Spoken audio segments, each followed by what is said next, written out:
If you want to implement continuous improvement in your business, or that culture, that ideology of we will always be growing and developing, there's some important conversations that you need to have consistently. That's in your team meetings, that's in your interview process, is that, hey, we at this business, we're students. It's a practice. We're always looking for a better way to do things, and we're willing to take risks. That's another thing that I think prevents good businesses from becoming great, is that they're afraid to take any risks, because if I take a risk, it might ruin what we're already doing.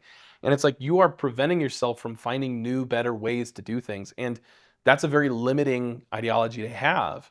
We want to make sure that we're living in the top, rows of Maslow's hierarchy of needs. We want our whole team to be up there looking at how do we be better than we are today. And it comes down to the culture and what you talk about.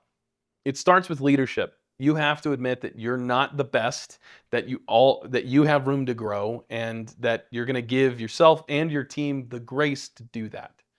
That's how you create a culture that is focused on continually being better than they are today. And there's some benefits to that, right? If you've got current employees who are underperforming and you've got the majority of your team invested in improving that standard for yourself, being better, they'll weed themselves out and realize, hey, you know what? I don't want to work that hard. I realize I'm probably not somebody who's going to be an A-list superstar in a business. And that makes room for more people who are to come and fill those positions. So that you have a team that is devoted to being better every single day.